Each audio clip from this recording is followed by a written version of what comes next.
Hello friends and hello my dear students, my little superstars. तो कैसे हैं आप सब लोग?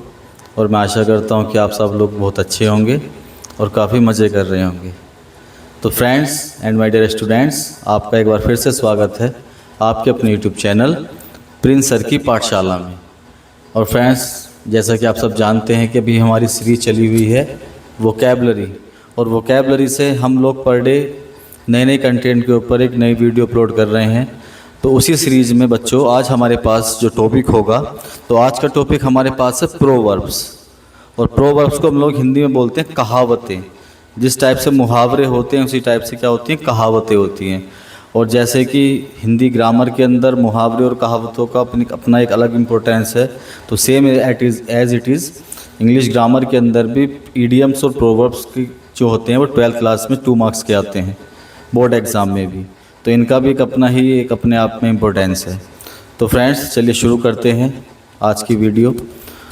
तो फर्स्ट जो मैंने आप यहाँ पर प्रोवर्ब ली है, तो वो है ए bad workman blames his tools.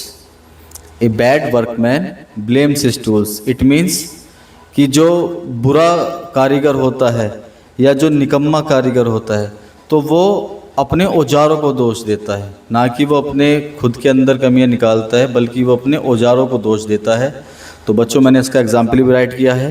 तो मैंने इसका एग्जाम्पल राइट किया है कि he failed in the project and blame the computer. A bad workman blames his tools. कि वो अपने प्रोजेक्ट में फेल हो गया, लेकिन उसने अपना जो दोष दिया था वो किसको दिया? कंप्यूटर को दिया। और ये तो वही बात हो गई कि ये bad workman blames his tools, कि एक निकम्मा कारीगर अपने औजारों को दोष देता है।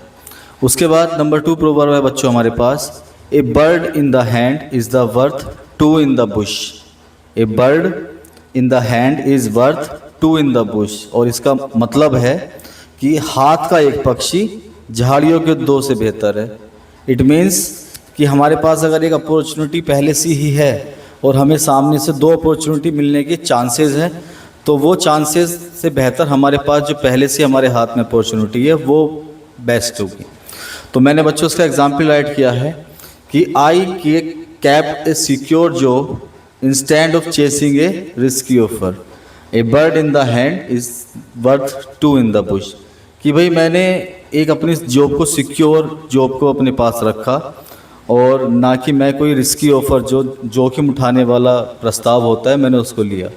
तो ये तो वही बात हो गई कि a bird in the hand is worth 2 in the bush. तो बच्चों हमारे पास 3rd प्रोवर्ब्स होगी, a stitch in time saves 9।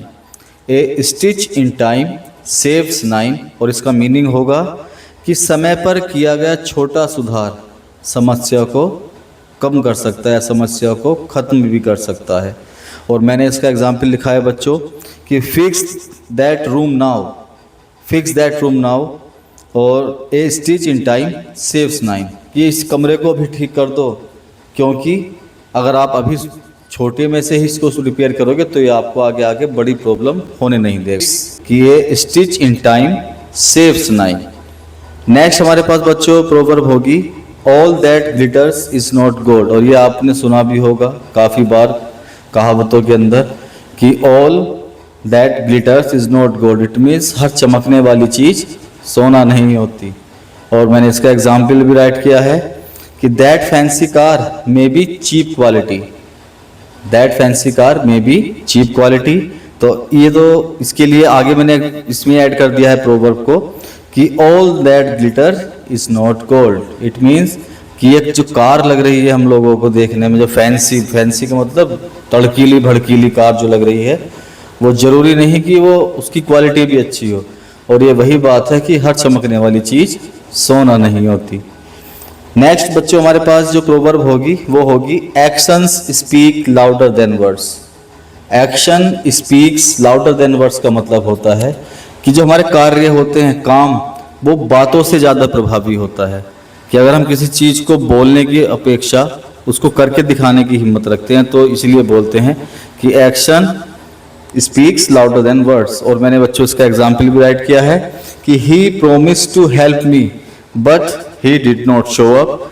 और ये तो वही बात हो गई कि actions speak louder than words, कि उसने मुझसे मेरी हेल्प करने का प्रॉमिस किया था, मेरे वादा किया था, लेकिन वो कहीं भी दिखाई नहीं दिया। और ये क्या बात हो गई कि जो कार्य होता है वो शब्दों से ज़्यादा महत्वपूर्ण होता है। उसके बाद बच्चों हमारे पास नेक्स्ट टॉपिक होगा ए पैनी सेव्ड इज ए पैनी अर्न। इट मीन्स कि बचाया हुआ पैसा कमाए हुए पैसे के बराबर होता है। यदि हम लोग किसी पैसे को बचा के रख रहे हैं अपने पास, तो that money is the equal value of the earning money. तो उस पैसे की जो वैल्यू होगी वो कमाए हुए पैसे के ही बराबर होगी। और बच्चों मैंने इसका एग्जाम्पल लिखा है कि शी शॉप्स ड्यूरिंग सेल्स, ए पैनी सेव्ड इज ए पैनी अर्न। इट मीन्स कि वो जो अपनी खरीदारी करती है जब कुछ सेल्स होती है, डिस्काउंट्स ऑफर होता है, तो तब करती है।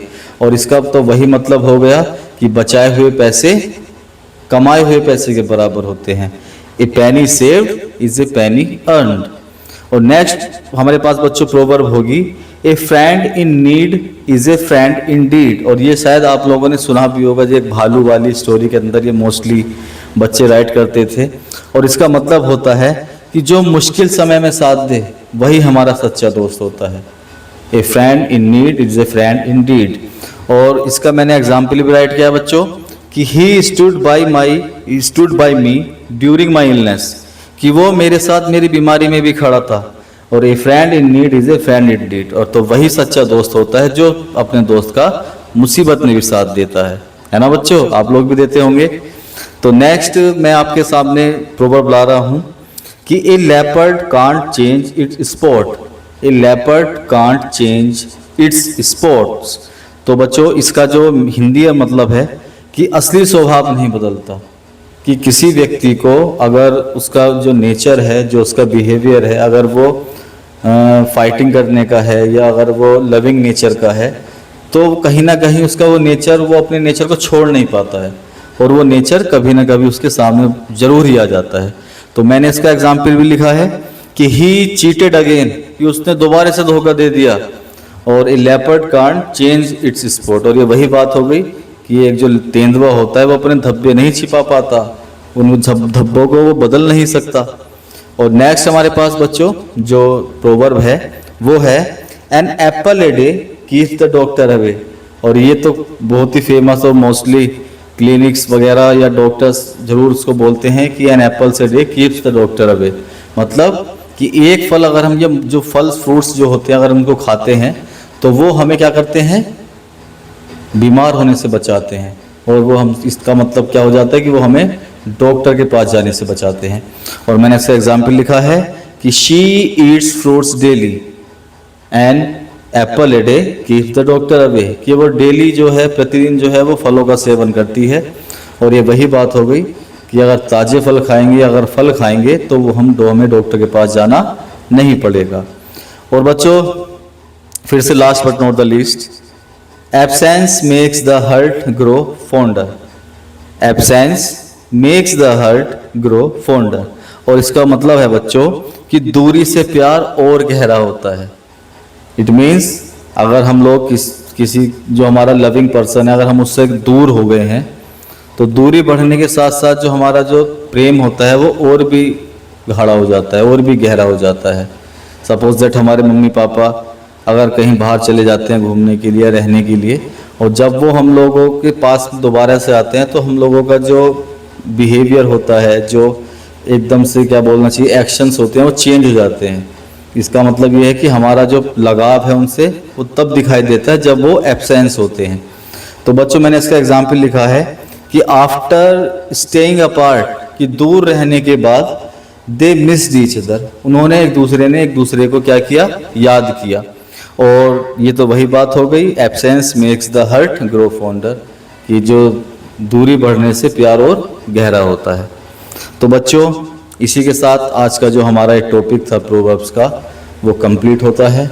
और मैं आशा करता हूँ कि आपको मेरी ये वीडियो पसंद आई होगी। और इसके साथ ही साथ बच्चों जो भी आप मुझे सपोर्ट कर रहे हैं, मैं आपका उसके लिए बहुत बहुत आभार प्रकट करता हूँ। और मैं आशा करता हूँ कि आपका जो सपोर्ट है और आपका जो मेरे लिए जो प्यार है ये हमेशा ऐसे ही बना रहेगा। तो आज की वीडियो में अगर आपके कोई डाउट्स हैं, अगर आपको कुछ चीज़ समझ में नहीं आई है, तो प्लीज़ आप मेरी वीडियो में कमेंट करके मुझे उस चीज़ के बारे में अवेयर करा सकते हैं, और मैं पूरे कोशिश करूँगा कि मैं आपके उस सजेशंस को, उन डाउट्स का आंसर करूँ। So friends, that's the wrap up of my video. Bye bye, see you soon, take care.